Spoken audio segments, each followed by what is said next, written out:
Lalu bagaimana membaca isu keretakan hubungan antara Jokowi dan Megawati? Kita bahas bersama politisi PDI Perjuangan Deddy Sitorus dan Direktur Eksekutif Indikator Politik Indonesia Burhanuddin Muhtadi yang sudah bergabung bersama kami di Kompas Petang. Halo, selamat sore Mas Burhan, selamat sore Pak Deddy, terima kasih sudah bergabung bersama kami di Kompas Petang. Ya, sore, Mbak. Sore, Bung Saya Burhan. langsung ke Pak Deddy. Pak Deddy, boleh dijelaskan tidak? Kenapa sih Bu Mega ini perlu mengklarifikasi, perlu juga menegaskan bahwa hubungan Bu Mega dengan Jokowi ini dalam keadaan baik-baik saja? Saya kira sejak Pak Jokowi dilantik, isu keretakan PDI Perjuangan dengan Pak Jokowi, isu keretakan hubungan Pak Jokowi dengan Bu Megawati, memang selalu dihembuskan oleh orang-orang yang ingin mengambil kesempatan, kalau hal itu terjadi untuk menikmati kekuasaan. Jadi ini memang isu yang selalu dipakai oleh para penumpang gelap demokrasi, saya kira ya. Jadi dan belakangan ini itu semakin menguat gitu ya. Jadi selalu tuh kalau ada framing di mana Ibu Mega dengan Pak Jokowi misalnya nanti ada analisa gestur, kayaknya Pak Jokowi nggak happy, oh kayaknya Ibu ini begini. Ini banyak tiba-tiba orang selalu menjadi ahli gestur lah, ahli psikologi gitu ya. Padahal selalu dari waktu ke waktu kelihatan bagaimana hubungan Pak Jokowi dengan Ibu Oke, Megawati. Itu seperti ibu anak, kakak adik, bahwa memang dalam perjalanan hubungan itu tidak 100% pasti sama dan sebangun atau katakanlah tidak selalu harus sama artinya ya? iyalah ya suami Oke, istri, bapak anak, saudara dengan saudara kadang-kadang ada perbedaan itu ya. hal yang biasa. Pak Tapi Deddy, ini tadi Anda semakin menyebutkan memicu bukan. ada pihak yang berusaha untuk menikmati kekuasaan. Artinya ada penumpang gelap, siapa nih kira-kira maksud Anda? Ya saya kira banyak lah ya. Siapa penumpang gelap yang selalu berupaya untuk mendekatkan diri dengan kekuasaan, selalu melempar isu di lapangan. Saya kira sejak 2014, sejak Pak Jokowi dilantik itu selalu ada. Dan sekarang tidak hanya itu, sekarang ada malah yang memframing, oh itu lebih dekat, ini lebih dekat, lebih sering ketemu, begini, begono. Saya kira itu sesuatu yang mau tidak mau memang kita harus menelan pil pahit ya, karena namanya demokrasi kan kita tidak mungkin setiap hari membantah. Ya, itu memang realitanya seperti itu gitu loh. Dan seperti saya tadi sampaikan, kalau hubungan yang mesra sepanjang hari, sepanjang tahun, selama 9 tahun, di mana sih ada? Suami dan istri aja saya bilang bisa kadang-kadang berbeda. Bapak dengan anak, dengan ibu, atau anak dengan anak. Ya. Itu biasa. Tetapi bahwa sikap Pak Jokowi dan ini berulang kali beliau tegaskan. Bu Mega itu ibu saya, kakak saya, mentor saya gitu. Saya kira sebagai seorang negarawan Pak Jokowi tidak akanlah berbohong gitu ya. Bahwa Oke. sometimes once in a time ada perasaan ya tidak sepandangan atau tidak terlalu Itu hal itu biasa aja, itu ya. hal yang biasa Oke, pasang baik. surut hubungan. Baik. Saya akan ke Mas Burhan. Mas Burhan, kalau Anda melihatnya seperti apa? Kenapa Bu Mega sampai harus mengklarifikasi dan menegaskan bahwa hubungannya baik-baik saja dengan Jokowi? Apakah Ibu Mega sudah mulai merasa terganggu atau ini hanya bentuk jawaban dari menjawab opini yang beredar saat ini?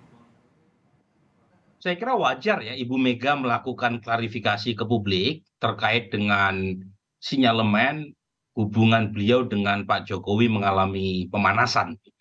Jadi itu justru menurut saya perlu diklarifikasi meskipun hak publik juga untuk mempercayai atau tidak mempercayai klarifikasi yang diberikan baik oleh Ibu Mega atau Pak Jokowi. Tetapi menurut saya memang perlu baik Pak Jokowi maupun Ibu Mega memberikan semacam statement untuk menjernihkan isu yang berkembang di luar. Pidato Pak Jokowi di tanggal 16 Agustus itu juga bagian dari klarifikasi. Karena Pak Jokowi dianggap berada di belakang deklarasi Golkar dan PAN Ya, terhadap ya. Prabowo. Jadi lagi-lagi eh, menurut saya wajib keduanya ya memberikan statement kepada publik sembari agar publik lebih percaya bahwa tidak ada pemanasan hubungan antara kedua belah pihak, maka klarifikasinya tidak hanya dalam bentuk verbal, tetapi dalam bentuk non-verbal. Oke. Misalnya makin akrabnya gitu ya, kedua belah pihak, terutama menjelang 2024 ini. Oke, jadi menurut Anda sendiri ini merupakan langkah yang tepat dilakukan seorang Megawati Soekarno Putri untuk menjawab opini publik. Tapi kalau kita beberapa waktu terakhir ini kan melihat Mas Burhan, PDIP Ya. juga dinilai keras ya mengkritisi kebijakan Jokowi. Salah satunya soal food estate yang disebut sebagai kejahatan lingkungan. Ini bentuk perlawanan PDIP kah atau memang ini suatu hal yang biasa dalam bentuk kritik? Nah, ini yang disebut dengan istilah competition ya. Competition itu kan cooperation plus competition. Jadi ada kerjasama sekaligus kompetisi. Nah, kalau kita lihat dari balapan elektoral jelang 2024, memang tidak terelakkan, Cynthia. Mhm. Dari 3 nama teratas, 2 nama teratas adalah Mas Ganjar yang didukung oleh PD Perjuangan dan Prabowo yang didukung oleh partai-partai pendukung pemerintahan Pak Jokowi. Jadi kalau kemudian muncul saling serang di antara kedua belah kubu teratas, menurut saya wajar-wajar saja. Meskipun menjadi tidak wajar ketika serangan itu seperti kita sebut saja ya, seperti membuka aib masing-masing. Padahal kedua belah pihak bagian dari pemerintahan. Jadi Oke. yang menarik buat saya adalah soal food estate ya. Food estate ini kan saya tidak tahu persis itu tanggung jawab siapa. Tapi dugaan saya serangan ke arah food estate itu adalah food estate yang menjadi tanggung jawab Kementerian Pertahanan. Oke. Ya. Tetapi yang menarik Pak Jokowi memberikan statement yang seolah-olah dibaca melakukan pembelaan terhadap food estate. Jadi Oke. lagi-lagi ini menarik ya buat saya, meskipun lagi-lagi tak terelakkan karena 2 nama teratas adalah calon yang kita sebut sebagai presiden Baik. man. Meskipun beda-beda ya kadarnya, tetapi setidaknya dua-duanya terasosiasi dengan pemerintahan Pak Jokowi. Oke, kalau Mas Burhan tadi bilang ada cooperation dan juga ada competition seperti itu. Kalau Bung Deddy sendiri menanggapi soal kritikan yang disampaikan kepada Pak Jokowi soal food estate ini gimana? Jadi gini, hari Minggu yang lalu Ibu Mega pulang dari Bali. Turun dari pesawat ketemu Pak Sekjen. Ibu Mega bilang begini, tolong ingatkan anak-anak tuh kepala-kepala daerah bahwa El Nino ini benar-benar sangat mengancam. Saya dengar juga masalah komoditas pangan itu banyak yang akan menahan ekspor. Mhm. Tolong diingatkan semua, Ibu bilang begitu. Jadi kemudian itu dipikirkan oleh Pak Sekjen, beliau kan teringat bahwa ada yang namanya food estate. Dan food Ya. estate itu ada di berbagai tempat. Lalu kita ingat bahwa kami dalam waktu 1 bulan terakhir banyak menerima masukan dan keluhan video, data, gambar terkait dengan kondisi food estate yang ada di Kalimantan, terutama Kalimantan Tengah, di mana di situ banyak video-video kami menerima tentang masyarakat yang menggugat karena hutannya ditebang, mereka diusir, lalu mereka sekarang terlantar karena lahan itu kemudian tidak jadi apa-apa gitu. Oke. Itu terjadi gitu ya. Dan kemudian kami juga banyak mendapat informasi bahwa walaupun anggaran untuk food estate itu datang dari 2 kementerian, tapi penanggung jawabnya adalah Kementerian Pertahanan. Yang tidak 1 rupiah pun ada nomenklaturnya di situ. Tapi pelaksana penanggung jawabnya adalah Kementerian Pertahanan. Itu lebih dari 2 triliun. Dan di dalam food estate itu yang mengelola adalah satu yayasan yang bernama Yayasan Pengelola Sumber Daya Potensi Sumber Daya Pertahanan. Ada PT Agrinas yang menjadi pelaksana.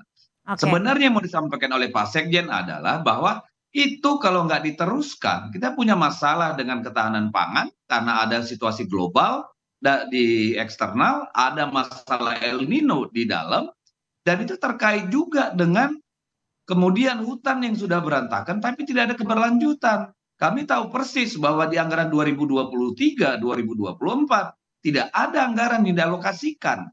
Hmm. Jadi itu sebenarnya semacam alert, wake up call Oke. ya supaya menjadi perhatian yang serius dari para anggota kabinet yang terkait, Baik. tidak menyangkut menyerang satu dua pihak, satu orang gitu loh. Baik, jadi ini artinya tidak ada bentuk serangan ataupun kemarahan, emang benar-benar ini adalah menyiasati situasi global yang saat ini terjadi. Saya akan ke Mas Burhan. Mas Burhan, kalau Anda melihatnya ini kan publik membacanya ada panas dingin hubungan antara Pak Jokowi dan juga Bu Mega gitu ya. Apalagi kita semakin dekat dalam Pilpres 2024. Kalau Anda melihatnya ini bagaimana untuk membuat publik membacanya bahwa hubungan mereka memang baik-baik saja atau seperti apa? Begini ya, kita juga harus melakukan pendidikan kepada publik bahwa perbedaan pendapat antar elit termasuk juga dinamika antar elit adalah sesuatu yang biasa dalam demokrasi. Sinonim demokrasi kan kegaduhan. Yang penting adalah kegaduhannya itu lebih substantif. Jadi menciptakan semacam voice bukan noise. Jadi sepanjang perbedaan pendapat itu berkaitan dengan bagaimana memperdebatkan, mendiskusikan isu publik, menurut saya nggak apa-apa. Yang penting adalah, dan saya yakin Pak Jokowi maupun Ibu Mega itu menempatkan kepentingan publik, ya namanya juga res publica ya, di atas kepentingan yang lain. Dan yang paling penting menjaga stabilitas sehingga Pak Jokowi bisa soft landing. Dan itu pula yang disampaikan Pak Jokowi di Medan kemarin kan, yaitu karena beliau saya kira juga punya kepentingan besar untuk menjaga stabilitas politik partai pendukung pemerintahannya. Apalagi PD Perjuangan, partainya sendiri dan partai paling besar. Baik. Jadi menjaga kepentingan nasional di tengah balapan elektoral itu menjadi penting bukan hanya buat Ibu Mega karena Pak Jokowi adalah kadernya, tapi juga buat Pak Jokowi untuk memastikan 2024 beliau berjalan dengan baik dan aman. Tidak secara crash landing tetapi soft landing. Baik, kalau kita ke Bung Deddy. Bung Deddy, ini kita tahu ya sekarang bahwa Bu Mega juga terus menjawab nih soal adanya kritikan yang Bu Mega disebut apa ya soal petugas partai gitu ya, banyak dibully gitu karena Bu Mega menyatakan hal itu. Kalau Anda sendiri bisa membacanya gimana sih Pak Deddy sebenarnya, apakah Pak Jokowi ini juga turut dilibatkan di dalam partai untuk menentukan arah politik, kemenangan dan lain sebagainya? Kalau arah begini, pertama soal petugas partai ya. Pertama soal administratif aja. Semua orang yang kemudian bertarung untuk jabatan-jabatan publik, ya, apakah itu bupati, wali kota, gubernur, presiden, itu semua mendapat surat tugas dari partai. Surat tugas dari partai, termasuk Pak Prabowo dan lainnya. Tetapi di dalam anggaran dasar, anggaran rumah tangga PDI Perjuangan, memang istilah itu dikenal. Karena kita memahami partai sebagai perkakasnya rakyat untuk memperjuangkan ideologi dalam kekuasaan. Ya, di jabatan-jabatan publik yang diemban oleh kader-kader partai. Dan petugas partai dalam konteks PDI Perjuangan itu adalah aparatur ideologis, bukan pesuruh. Yang namanya petugas partai itu primus inter pares, best among equals. Makanya yang menjadi petugas partai adalah kader-kader terbaik. Ibu Megawati itu kader partai, Pak Presiden itu kader partai, yang namanya bupati, gubernur itu petugas partai. Tetapi itu dalam konteks kepartaian, dalam konteks jabatan publik kita tunduk pada yang namanya konstitusi. Jadi tidak pernah ada ceritanya Ibu Mega atau PD Perjuangan mencampuri urusan pemerintahan, pengelolaan kekuasaan, kecuali memberikan rekomendasi. Jangankan presiden, gubernur, bupati, wali kota, pernah nggak kita dengar istilah itu menjadi masalah? Ya. Cara PDI Perjuangan mengelola kekuasaan. Tapi kalau Pak Jokowi sendiri di dalam partai PDI Perjuangan ini dilibatkan tidak untuk menentukan baik itu arah politik, proses pemenangan dan lain sebagainya? Kan disebutkan petugas partai. Arah politik itu dibicarakan di dalam yang namanya kongres partai. Strategi pemenangan itu dibicarakan di dalam rapat kerja nasional, terutama yang diperluas. Selalu dalam acara-acara itu Pak Jokowi diundang. Tetapi kalau dalam day to day, masa sih kita ngajak-ngajak presiden? Ya enggak lah. Tetapi misalnya dalam hal-hal penting, katakan memilih Pak Ganjar Prabowo, itu disepakati oleh Ibu Megawati dan Presiden Jokowi. itu sangat nyata disepakati di istana. Gitu loh. Karena dia sebagai kader terbaik partai. Itu tadi. Kader terbaik di antara yang terbaik. Gitu Baik. loh. Artinya bertugas sebagai aparatur ideologis. Saya ke Mas Burhan. Mas Ya, Burhan, dan bukan pesuruh. Nah, ini Ya, yang selalu dimainkan oleh lawan-lawan politik. Seolah-olah petugas partai itu bawahannya ketua umum. Tidak. baik, dan strukturnya harus Presiden berbeda ya antara struktur di partai dan juga di kenegaraan. Mas Burhan, ya, kalau karena Anda begini Mbak, melihatnya, saya mau jelaskan. Saya mau jelaskan bahwa singkat PD saja. Perjuangan dalam mengelola kekuasaan ada yang namanya sinergi 3 pilar. Ya, Jadi misalnya di kabupaten, kota, dan di provinsi. Kalau kita kepala daerahnya, kita legislatifnya, kita ada yang namanya musrenbang. Ya, antara legislatif, eksekutif, dan struktural partai. Jadi kita tidak mencampuri day-to-day pengelolaan kekuasaan, tapi melalui pertemuan baik, sinergi 3 pilar. baik. Itu loh, sama saja. Baik, Mas Burhan, kalau ya. Anda melihatnya kedudukan kedudukan Jokowi lah kita sebut di PD Perjuangan ini sebesar apa? Apakah Jokowi juga memiliki atau turut memegang kunci dari arah politik atau bagaimana? Begini ya, pertama sebelum menjawab pertanyaan itu Cynthia, saya bisa memahami istilah petugas partai yang kerap dipakai oleh Ibu Mega atau PD Perjuangan sebagai bentuk pelembagaan partai politik. Apalagi partai kan menempati posisi yang istimewa dalam konstitusi kita. Tetapi sebagaimana ini lagi-lagi kita pernah melakukan riset ya, Ya, istilah itu tepat kalau dipakai dari sisi internal kelembagaan dan keorganisasian partai. Tapi ketika ditanya untuk kepentingan eksternal, itu ternyata istilah tersebut punya tone yang negatif di mata konstituen non PD Perjuangan. Jadi lagi-lagi ini soal soal apa namanya packaging sebenarnya. Urusan internal nggak ada masalah. Tapi ketika dibawa keluar, ternyata konstituen non PD Perjuangan yang mungkin tidak mengetahui tadi bagaimana istilah petugas partai itu diformulasikan, mhm, itu cenderung kurang begitu apresiatif. Nah, dalam konteks Pilpres, Bung Deddy, mungkin bisa jadi isu. Karena bagaimanapun yang ikut Pilpres kan bukan hanya konstituen PD Perjuangan. Nah, ya, itu yang pertama. Nah, sekarang bagaimana dengan posisi Pak Jokowi? Bagaimanapun Pak Jokowi kan kader biasa di PD Perjuangan. Yang terpilih dalam Kongres adalah Ibu Mega. Jadi kalau kemudian posisi penentuan-penentuan jabatan kepartean, struktur partai maupun siapapun kader partai yang ditugaskan di posisi publik, ya wajar kalau Ibu Mega yang memiliki posisi kunci dalam penentuan itu.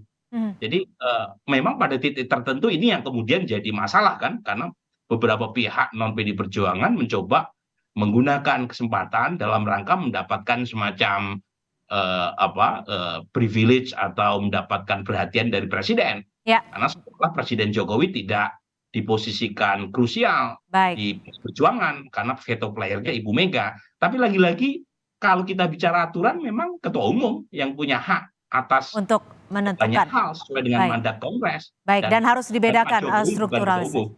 Baik, saya terakhir ke Bung Deddy, singkat saja Bung Deddy, kalau bisa dirangkum apa sih sebenarnya yang ingin disampaikan Bu Mega untuk mengklarifikasi beberapa poin yang belakangan akhir-akhir ini begitu mencuat dan menjadi perhatian publik? Singkat saja.